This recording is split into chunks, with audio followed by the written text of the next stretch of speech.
Peace to you. I hope this finds you well.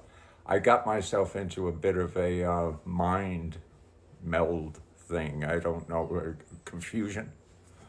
I was considering making a video holding up a Quran and a Bible and making comparisons. This is what I was contemplating in my head. And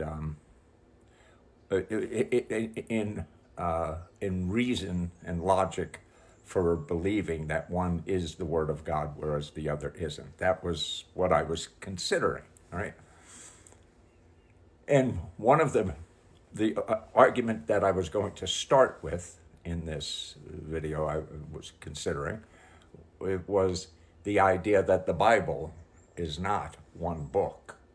It's a collection of books, whereas the Quran is one book.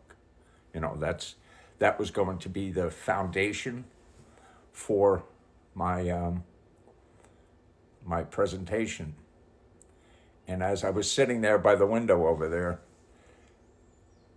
and I glanced up into the sky,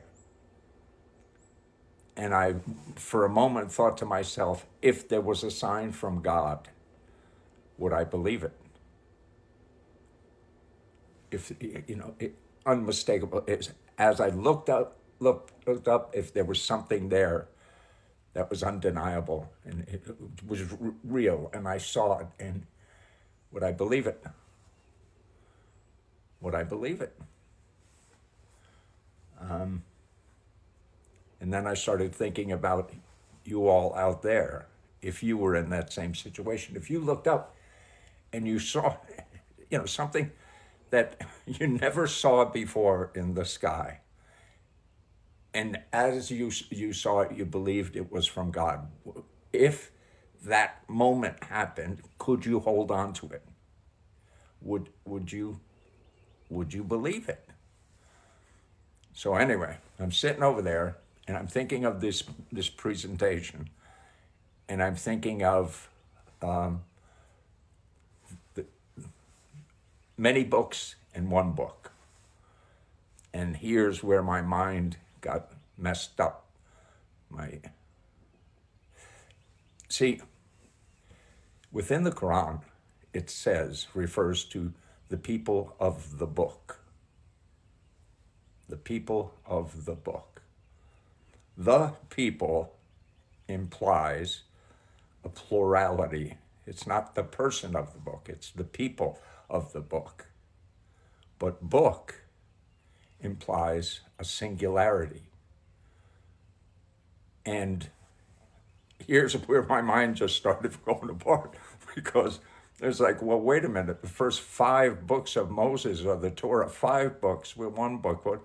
So at that point, my argument or my thought on presenting the Bible as a collection of books is now out the window. It's gone out that window, right? I can't deal with that anymore in my presentation.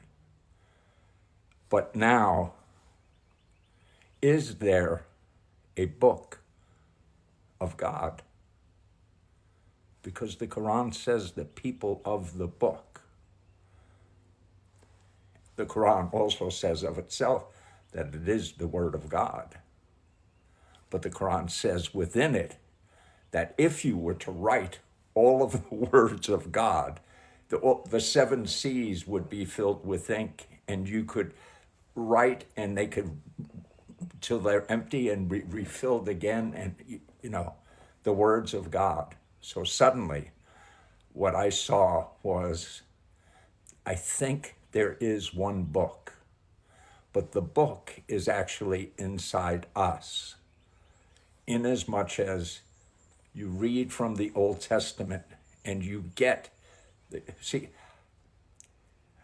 I think that if it is a word of God, there's nothing that can stand against it and nothing that can destroy it. However, man can and does and has and probably will continue to put things around the words of God.